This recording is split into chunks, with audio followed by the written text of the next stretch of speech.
Cristo el Señor resucitó, su amor fue más fuerte que la muerte.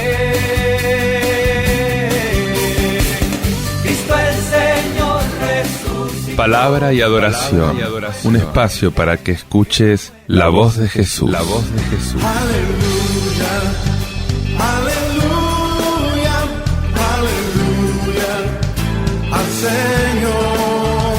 Aleluya, aleluya, aleluya al Señor. Paz y bien, te habla Fray Alejandro. Una vez más nos encontramos en este espacio de espiritualidad para sumergirnos en el misterio de la palabra de Dios. Esa palabra que recrea nuestra vida. Esa palabra que viene a ti fresca como el rocío y que quiere fecundar cada segundo, cada minuto de tu existencia.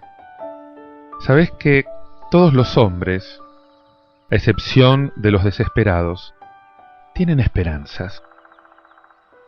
Muchas veces estas esperanzas pueden estar reducidas a meras expectativas de un futuro inmediato. Algunas pueden ser favorables, otras pueden ser desfavorables, pero en el fondo, toda crisis es una crisis de esperanza.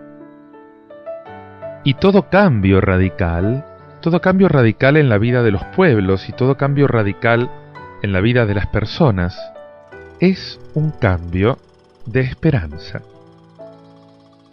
Hoy la esperanza es el centro de las reflexiones cristianas.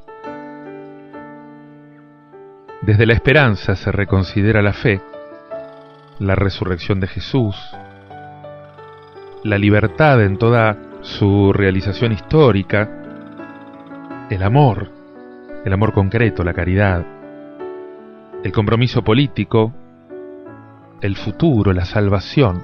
Todo se lee desde la óptica, o se trata de leer, desde la óptica de la esperanza.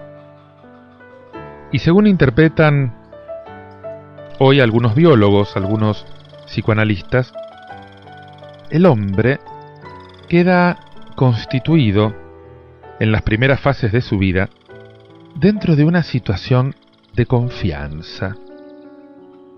Fíjate que el hombre es un pordiosero por naturaleza. Nace necesitado. Esta tutela amorosa que de ordinario el hombre recibe hace que haya en el hombre, en su ser más radical, una especie de esperanza básica, una especie de confianza básica que lo hace caminar por la vida. Cuando esta esperanza básica se deteriora, cuando esta esperanza básica desaparece por una pérdida afectiva importante o por una lesión de los derechos de la persona, en el hombre se produce un sentimiento de frustración, una crispación, un sentimiento de desesperación. Y la confianza cristiana es esperanza a secas, pero es esperanza total. Viene por una llamada de Dios, por una llamada gratuita, no merecida, de este Dios que abre las puertas del hombre a la esperanza y lo hace por el Evangelio puesto en práctica. El cristiano que espera se apoya en las promesas de Dios, pero no en cualquier promesa, en las promesas realizadas, ya realizadas en Jesucristo. El cristiano no deduce la esperanza del concepto de Dios. El cristiano saca su esperanza de las lecciones de Dios aprendidas en la historia. Dios ya manifestó su poder cumpliendo sus promesas. Yo saco mi esperanza de la persona y de la obra de Jesucristo.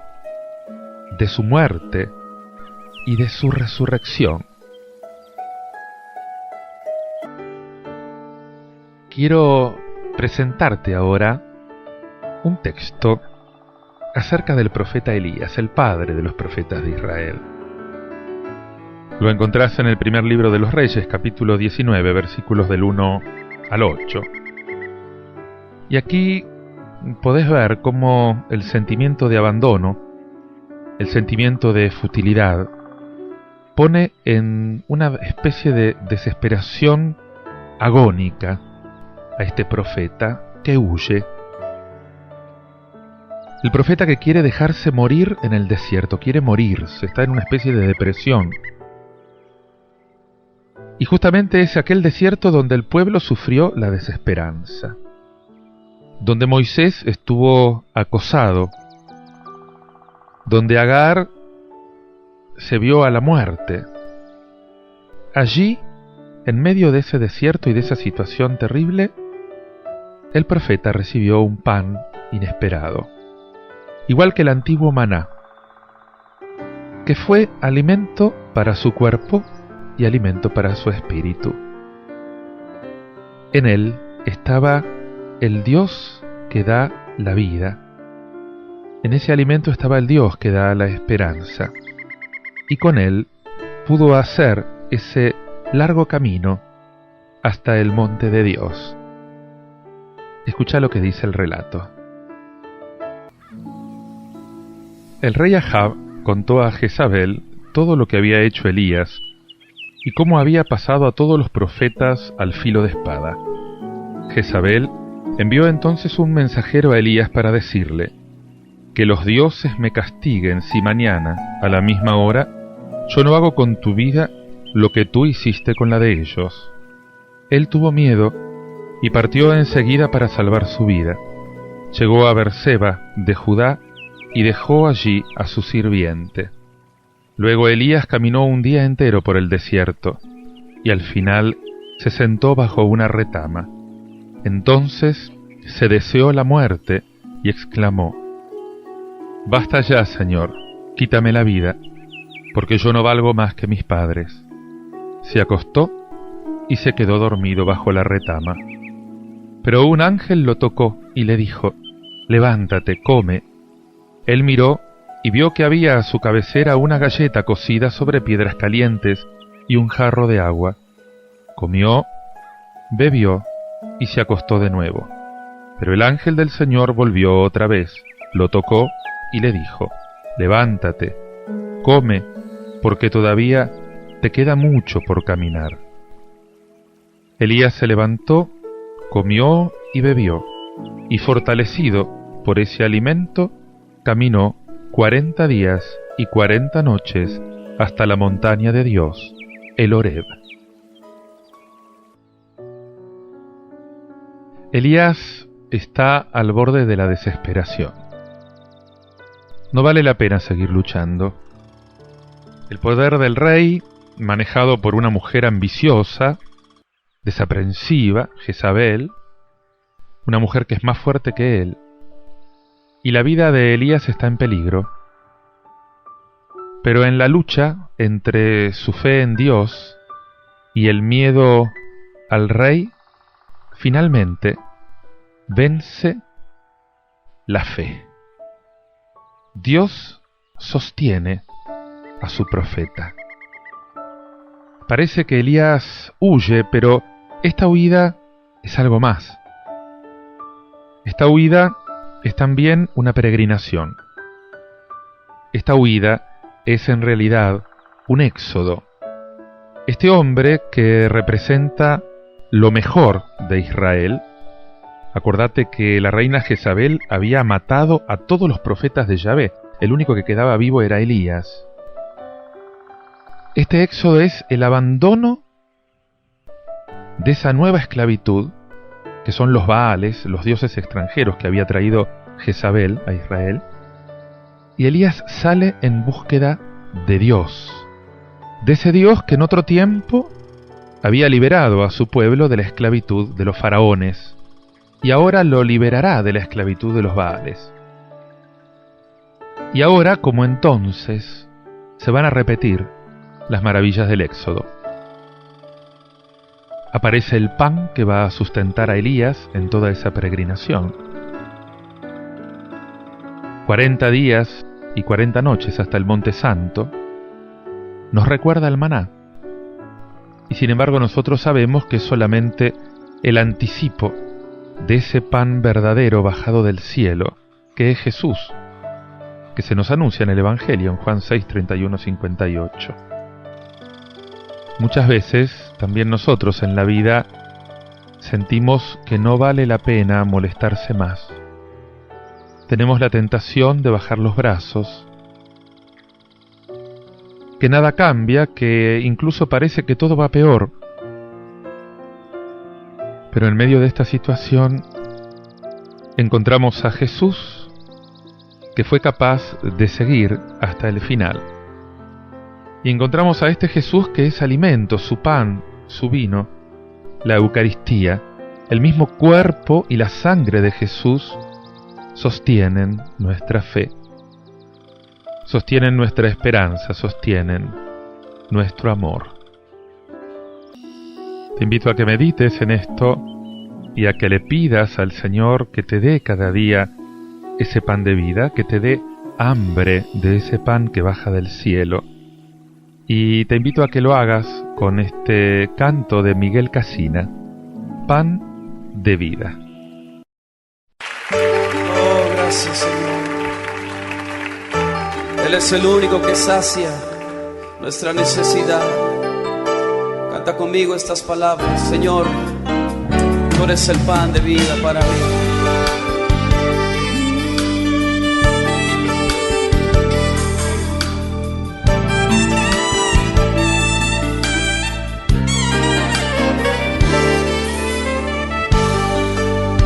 Tú eres el pan de vida. Tú eres el pan de vida. Y atiendes cada día a mi necesidad. Tú eres el pan de vida. Eres el pan de vida. Dios, te atiendes cada día a mi necesidad. Sáciame, Jesús, lléname de ti, pues solo tu presencia me sustentará. Sáciame, Jesús, lléname de ti, pues solo tu presencia me sustentará. Dilo conmigo. Eres el pan de vida. Tú eres el pan de vida. Y me atiendes cada día,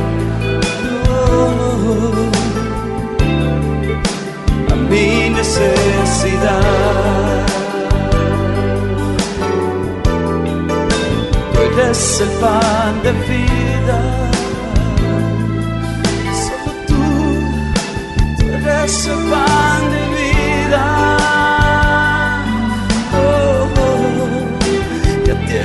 Cada día a mi necesidad. Sáciame, Jesús, lléname de ti, pues solo tu presencia me sustentará. Sáciame, Jesús, lléname de ti, pues solo tu presencia me sustentará. Por última vez, digo conmigo. Eres el pan de vida. eres el pan de vida. Oh, sí, y atiendes cada día a mi necesidad. Levanta tu voz y lo sáciame, Jesús, lléname de ti, pues solo tu presencia me sustentará. Sáciame, Jesús, lléname de ti, pues solo tu presencia me sustentará.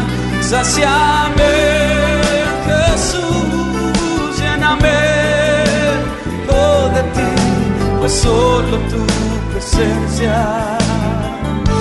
Oh, sí, solo tu presencia me sustentará, pues solo tu presencia me sustentará.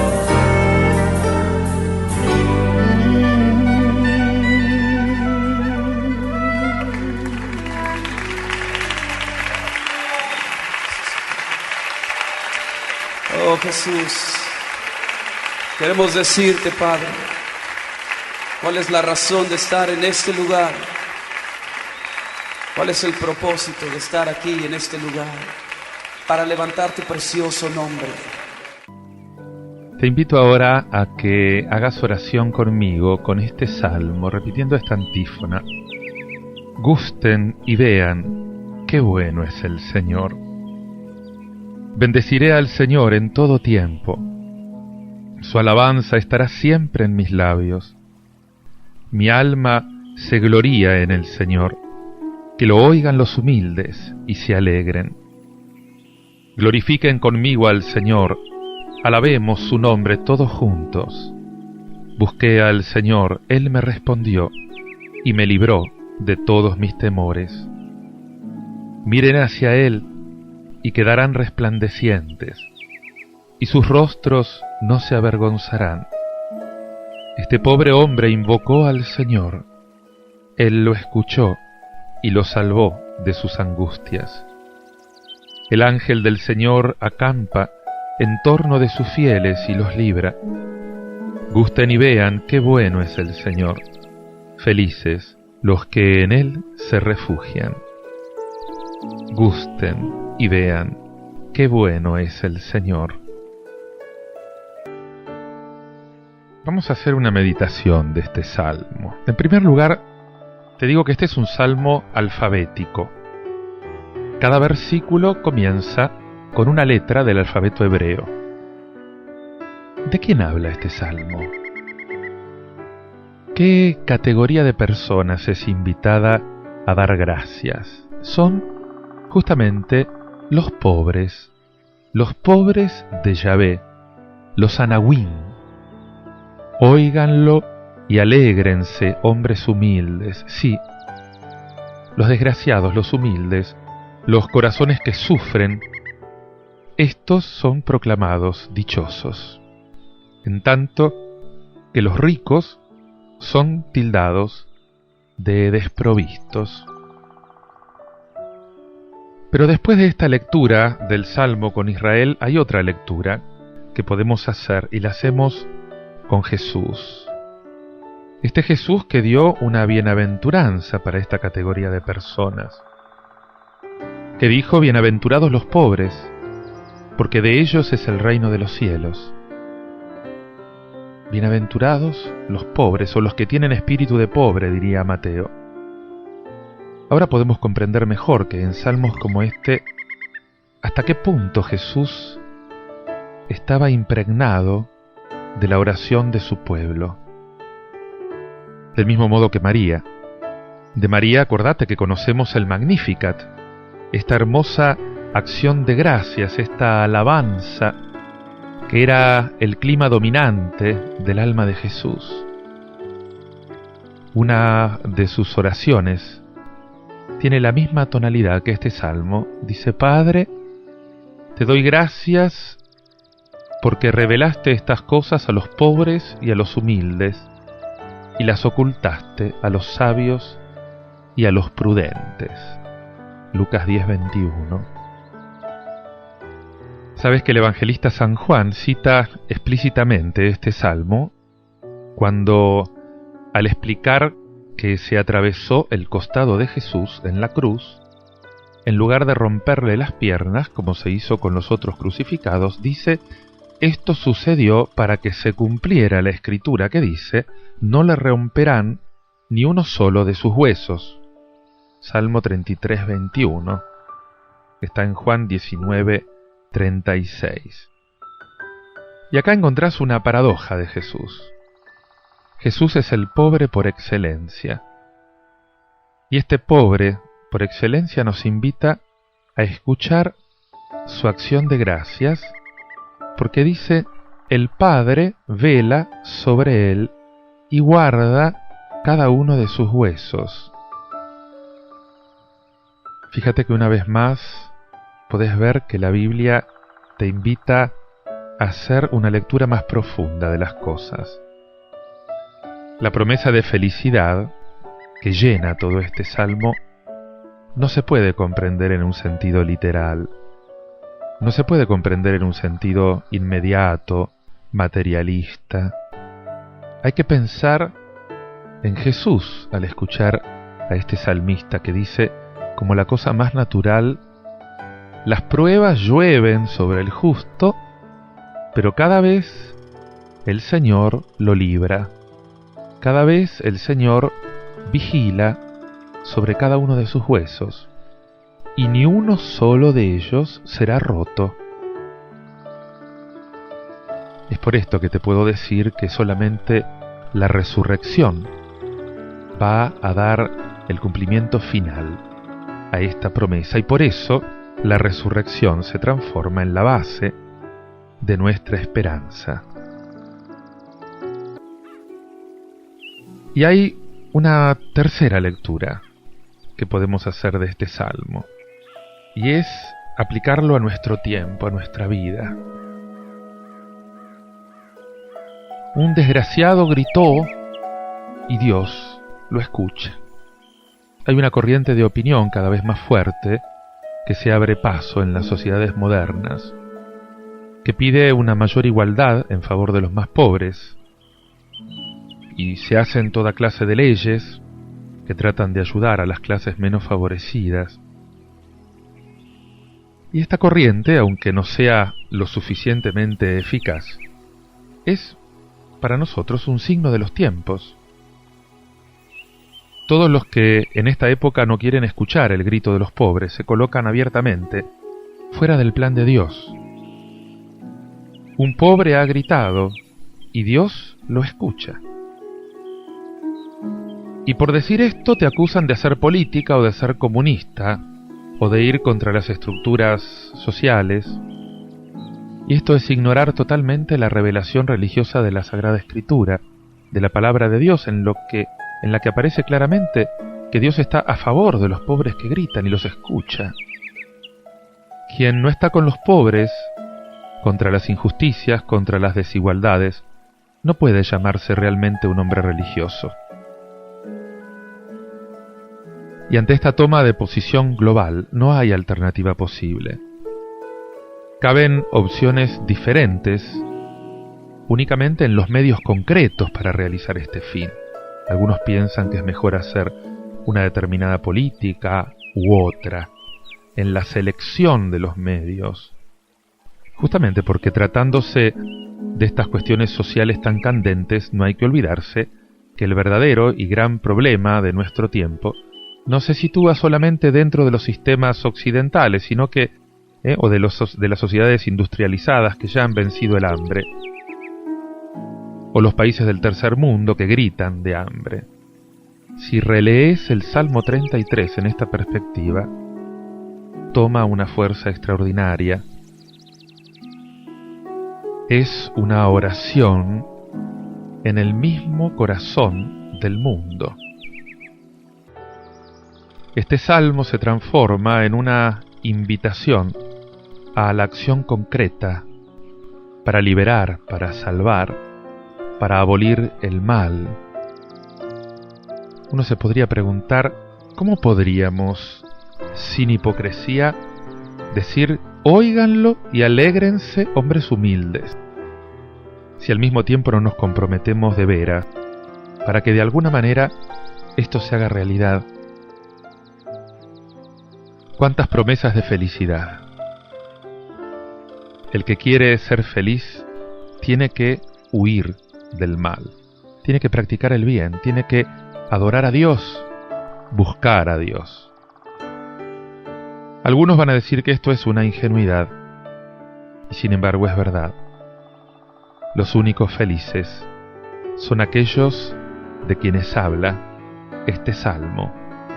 Y yo te invito simplemente a que hagas la experiencia, a que te animes a hacer esta experiencia y a que puedas alabar al Señor por las maravillas que está haciendo en tu vida, que seguirá haciendo, que está haciendo y que seguirá haciendo en el mundo. Te invito a darle gracias al Señor por estas maravillas, por esta promesa de esperanza, porque Él nunca abandona.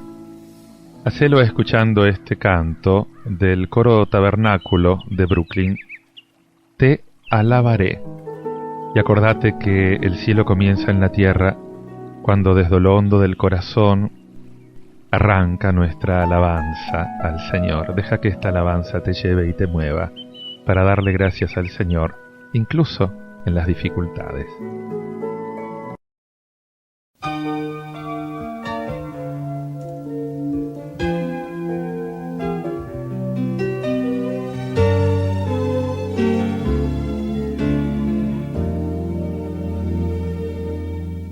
Cuando el gozo como un río llena mi ser, como el alma amaneciendo tu paz, cuando veo tu amor y que cerca tú estás, oh Señor, a ti yo elevo mi canción.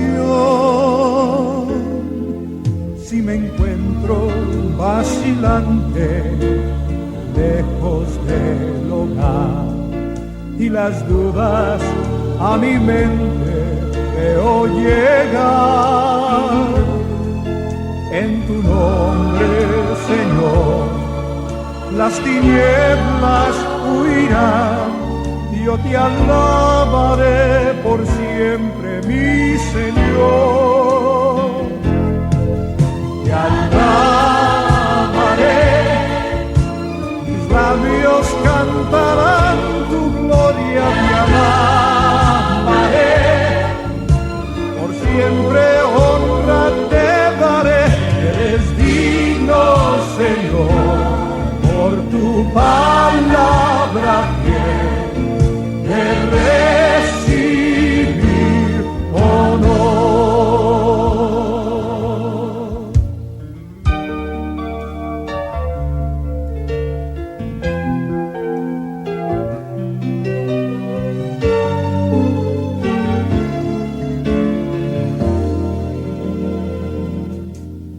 Cuando el mundo en que vivimos deje ya de ser, y el recuerdo del presente quede atrás, cuando llegue el final, este canto seguirá, mi alabanza para siempre durará. Te alabaré, mis labios cantarán tu gloria, te alabaré, por siempre honra te daré, eres digno, Señor, por tu palabra de recibir honor.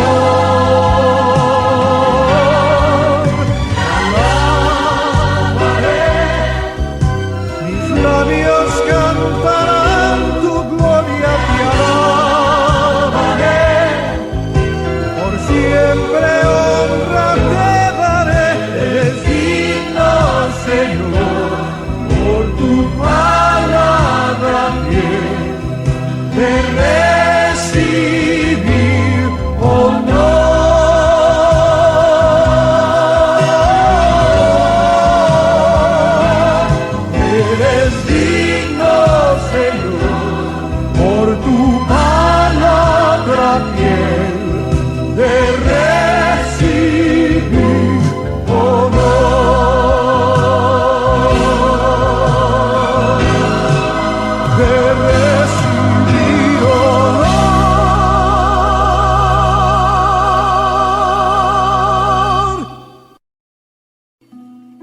Te invito ahora a que escuches con atención esta lectura de la palabra de Dios tomada de la carta a los Efesios, capítulo 4, versículos del 30 al capítulo 5, versículo 2. ¿Sabes que el hombre es un ser marcado por el Espíritu para el día de la liberación final? El cristiano se define porque está alimentado, movido por el Espíritu Santo, se deja mover por el Espíritu Santo. Y esto lo impulsa a dar a su vida un soplo de esperanza y de entusiasmo totalmente nuevo. El optimismo cristiano es muy positivo en la lucha por una humanidad cada día más libre de toda clase de amenaza exterior. Escucha lo que te dice el apóstol San Pablo. Hermanos, no entristezcan al Espíritu Santo de Dios, que los ha marcado con su sello para el día de la redención. Eviten la amargura, los arrebatos, la ira, los gritos, los insultos y toda clase de maldad. Por el contrario, sean mutuamente buenos y compasivos, perdonándose los unos a los otros como Dios los ha perdonado en Cristo. Traten de imitar a Dios como hijos suyos muy queridos. Practiquen el amor a ejemplo de Cristo, que nos amó y se entregó por nosotros como ofrenda y sacrificio agradable a Dios. San Pablo acaba de referirse a los deberes de todos los que han sido llamados para formar en Cristo un solo cuerpo, que es la Iglesia. Él denunció igualmente aquellos defectos que, como la mentira, la ira, el robo, destruyen la unidad de este cuerpo, por lo tanto, entristecen al Espíritu Santo. ¿Por qué? Porque la unidad del cuerpo de Cristo, que es la Iglesia de la que vos formás parte, esta unidad es obra del Espíritu Santo, y nada contraría tanto al Espíritu como la desunión o el enfrentamiento entre los creyentes. El Espíritu es también el sello que nos marca, que nos distingue como una posesión de Dios, como la prenda de nuestra liberación final. Y esta liberación no se opone a la unidad verdadera, pero hay una falsa unidad. Una unidad que encubre las diferencias injustas y que se opone a la liberación final de los oprimidos. Y romper esa falsa unidad no puede entristecer al espíritu. Entristece a los que tienen otro espíritu, muy poco cristiano. No es fácil vivir en comunidad, porque nadie es perfecto. Por eso, y aunque tengamos que luchar contra todos los males, contra todos los pecados, es importante que sepamos ser comprensivos, que sepamos estar siempre dispuestos al perdón. Si Dios nos ha perdonado a todos en Jesucristo, también nosotros tenemos que perdonarnos los unos a los otros. Si somos hijos de Dios, tenemos que imitarlo. Y tenemos que imitarlo sabiendo que nuestro Padre hace llover sobre justos y pecadores. Qué importante es poder aspirar a la perfección del amor. De un amor que sabe perdonar sin hacerse cómplice del pecado. Te das cuenta que es distinto, porque vos amás al pecador, no al pecado que está cometiendo, y porque lo amás, lo podés corregir, y aunque lo corrijas, nunca dejas de amarlo. Es ese amor redentor que libera tanto al opresor como al oprimido. Es así como podremos imitar también el amor de Cristo, que se entrega por todos nosotros al Padre, haciéndose Él mismo sacerdote en sí mismo, y haciéndose también al mismo tiempo víctima que se ofrece. Qué interesante es este motivo que nos trae la carta a los Efesios. Toda expresión pecaminosa entristece al Espíritu Santo. ¿Cómo se clava en el corazón este pedido de Pablo? No entristezcan al Espíritu Santo.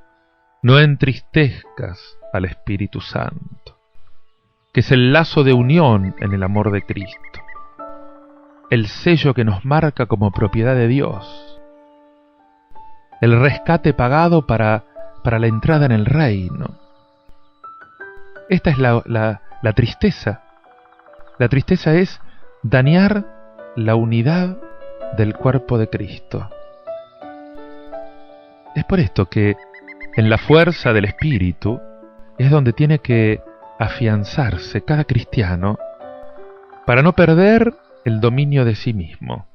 No podés seguir al Señor si no lográs dominar los demonios de tus pasiones. Él te da la fuerza. Él te da esa virtud de templanza que te permite ser dueño de ti mismo.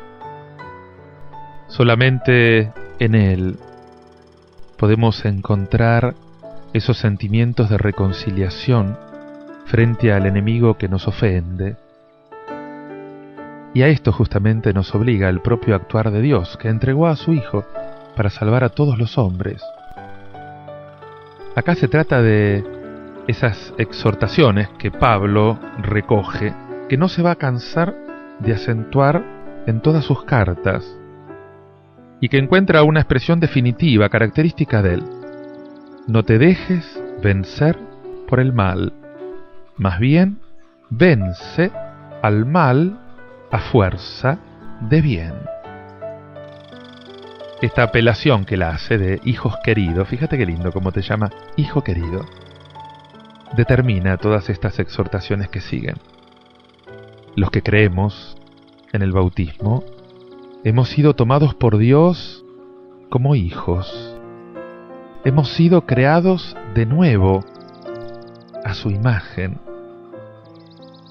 Y por lo tanto ahora tenemos que probar esta igualdad de imagen divina, y lo tenemos que hacer en el ejercicio moral, justamente, de las virtudes, para poder responder plenamente al don del Espíritu que hemos recibido. Pero esta vida tan hermosa que San Pablo nos propone, solamente es posible vivirla en la llenura del Espíritu Santo. Si el Espíritu Santo, el Espíritu de la santidad misma de Dios que quiere estar en tu corazón, no te mueve, es imposible vivir en santidad. Y este Espíritu hay que pedirlo. El Padre quiere dártelo, quiere llenarte de su presencia, pero necesita que abras el canal del deseo de Dios para que Él lo haga. Pedíselo y decíselo con este canto: llénalo todo.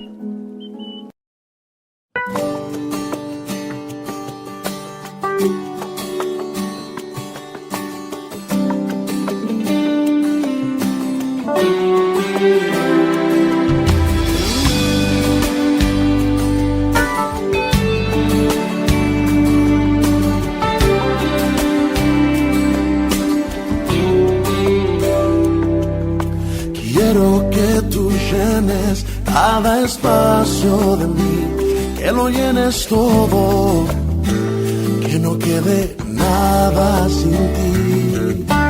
Quiero que me inundes hasta que rebose, que aún en mi piel se pueda saber que estoy lleno de ti.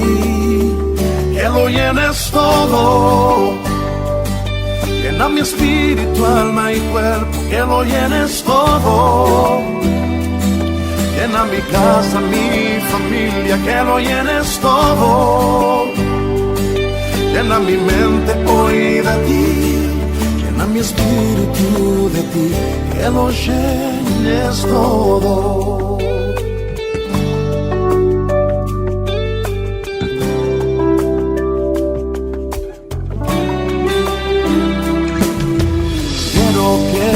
Llenes cada espacio de mí, que lo llenes todo, que no quede nada sin ti.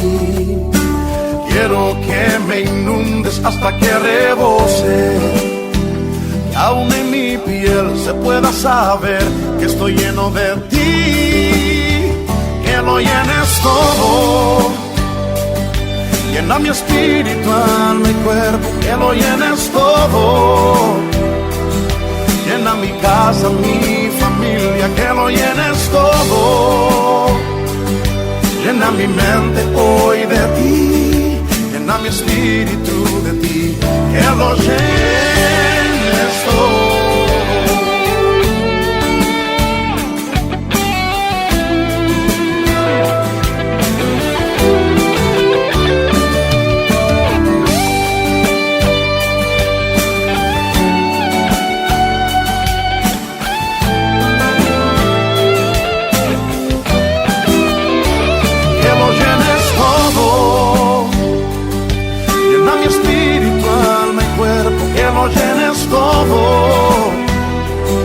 Llena mi casa, mi familia, que lo llenes todo.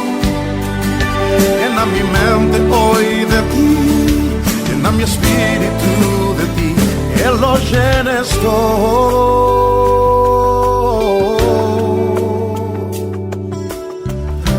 Ven, lléname. Ven, lléname.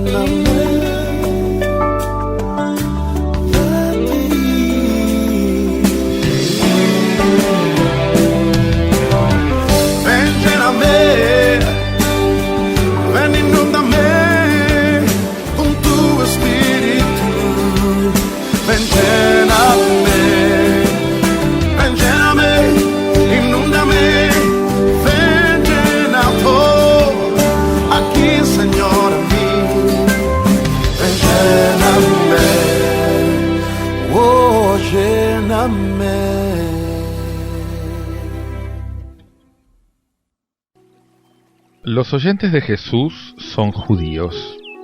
Todos creen en Dios y creen en la Biblia. Pero una cosa es creer en los profetas del pasado, celebrados después de su muerte, y otra cosa es reconocer a los enviados de Dios mientras viven, mientras son discutidos, mientras dicen cosas que muchas veces no se quiere escuchar.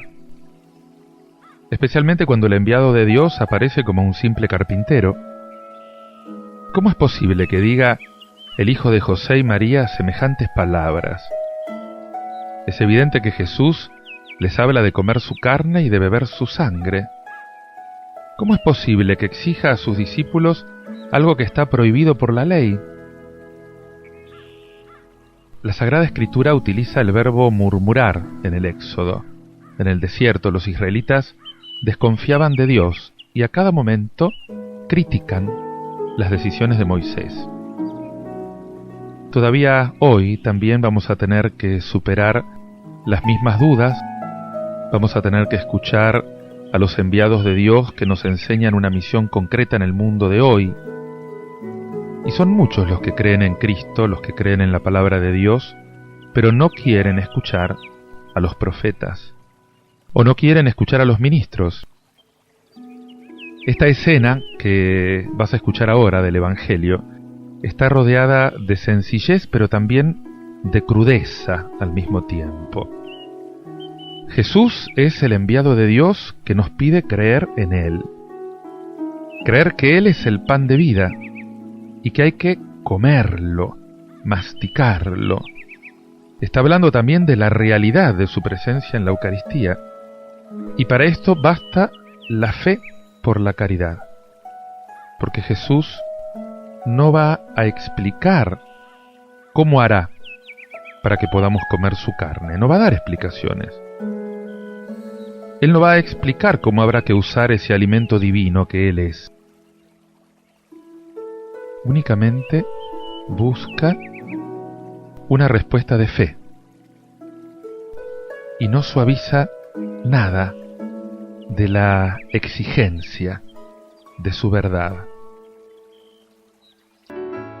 Escuchá lo que dice el texto del Evangelio de Juan, lo tenés en el capítulo 6, versículos 41 al 51.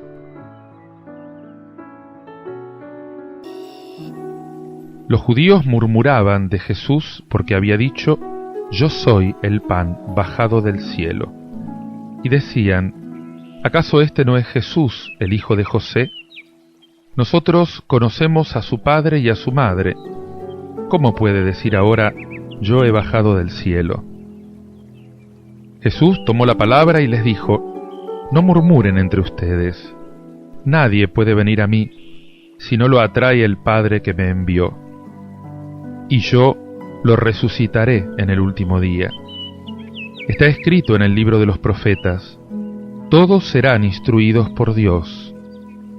Todo el que oyó al Padre y recibe su enseñanza, viene a mí. Nadie ha visto nunca al Padre, sino el que viene de Dios. Solo Él ha visto al Padre. Les aseguro que el que cree tiene vida eterna. Yo soy el pan de vida. Sus padres en el desierto comieron el maná y murieron. Pero este es el pan que desciende del cielo, para que a aquel que lo coma no muera. Yo soy el pan vivo bajado del cielo. El que coma de este pan vivirá eternamente, y el pan que yo daré es mi carne para la vida del mundo. Después de la multiplicación de los panes, continuamos en el Evangelio de Juan una larga catequesis de Jesús sobre lo que para él significa el pan de vida. Y a pesar de que la terminología de todo el capítulo puede parecer a primera vista eucarística, ya desde el milagro de los panes, desde la distribución de los panes, sin embargo, el pensamiento de Jesús sigue diversos pasos. Y en el pasaje de hoy, él habla del pan de vida, sobre todo en el sentido de la fe. Si Cristo es el pan que Dios envía a la humanidad para que sacie su hambre, como es la luz para que ilumine, como es el pastor para guiar, como es la puerta por donde hay que entrar, la primera respuesta de nuestra parte tiene que ser justamente creer en Él, como el enviado de Dios. La fe se transforma en alimento. Creer en Jesús. Todos los verbos que Juan está usando en esta primera parte de su catequesis son justamente, fíjate, venir, ver, creer. Y la consecuencia es clara: el que cree tiene vida eterna. El que cree que Jesús es alimento, lo va a comer. Se va a acercar a Él. Se va a alimentar de Él. Más adelante vamos a escuchar la segunda parte, en la que se desarrolla la idea que parece, al final, comer la carne de Jesús, que Él nos va a dar, su propio cuerpo, la Eucaristía. Y la consecuencia va a ser la misma.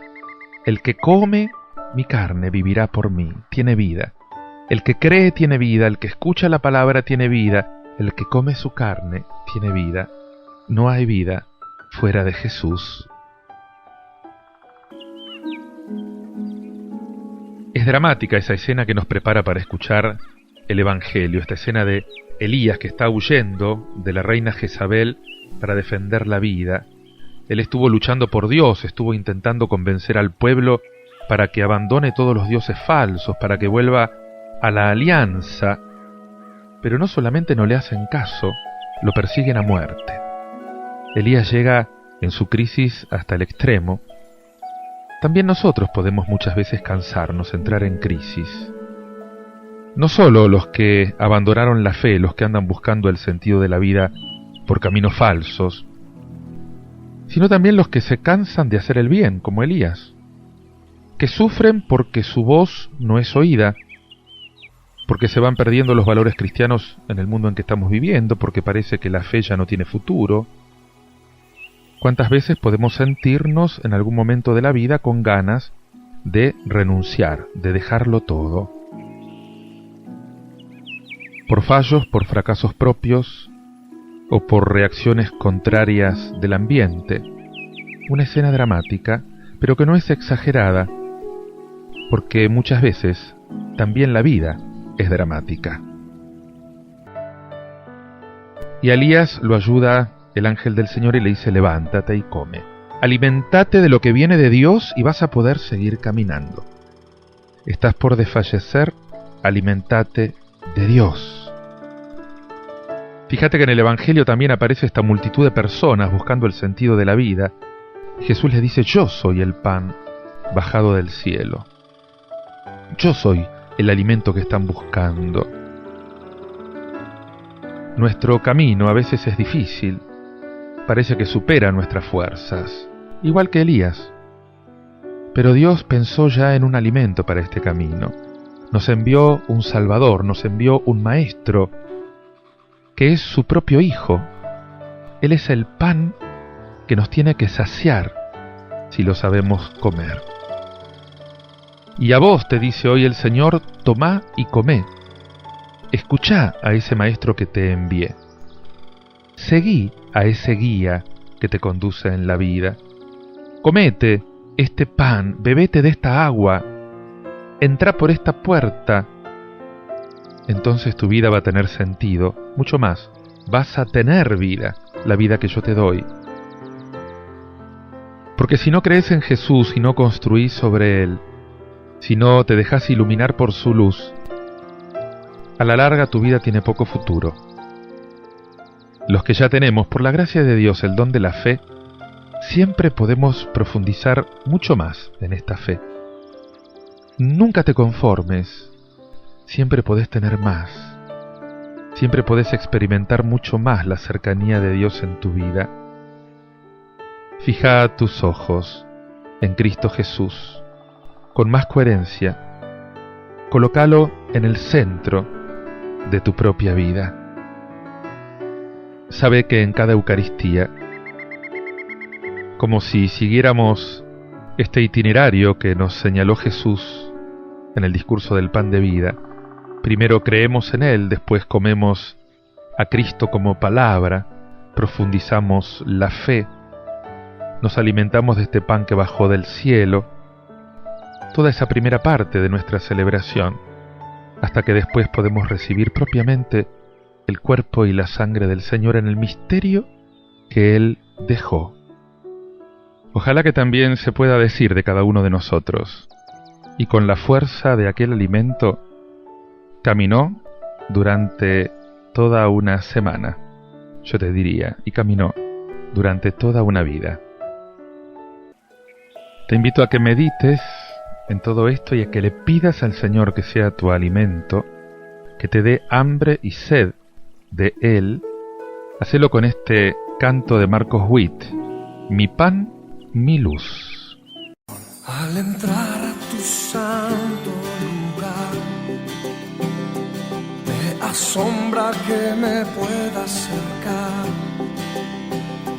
para ver tu gloria y tu belleza y adorarte en intimidad. En confianza yo me puedo acercar, de tu mesa quiero participar. Todo lo que puedo hacer es postrarme y con mis labios proclamar mi pan, mi luz, mi oración. Eres tú, Jesús, mi Dios, mi amor.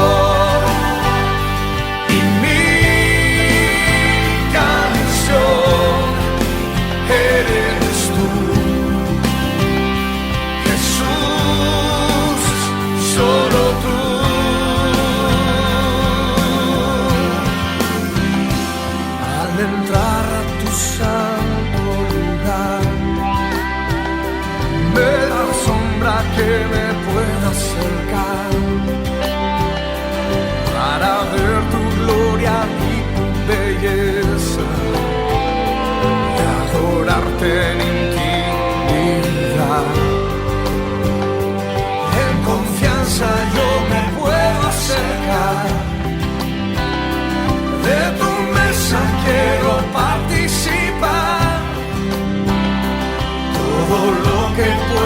hacer es postrarme y con mis labios proclamar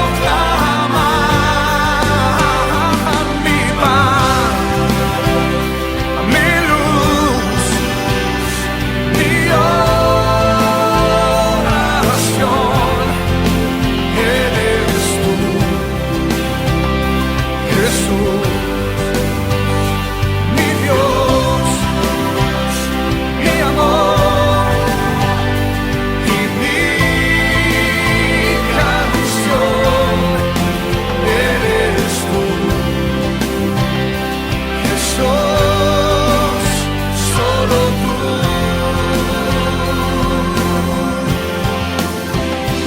Me cuidas,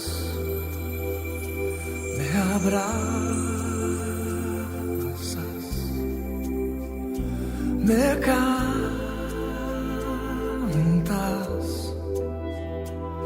me amas, me cuidas, me abrazas, me cantas, me amas. Díselo conmigo al Señor, me cuidas, me abrazas, me cantas,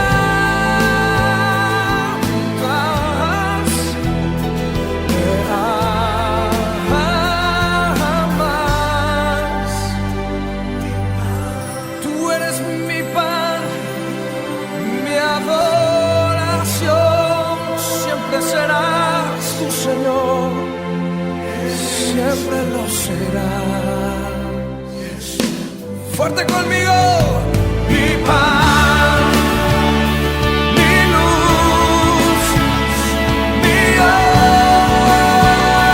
oración. Eres tú, Jesús, mi Dios, mi amor y mi canción. Eres tú, Jesús, solo tú.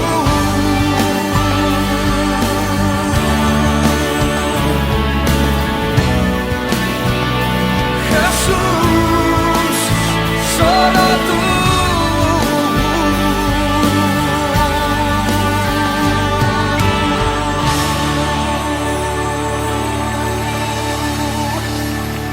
Amén.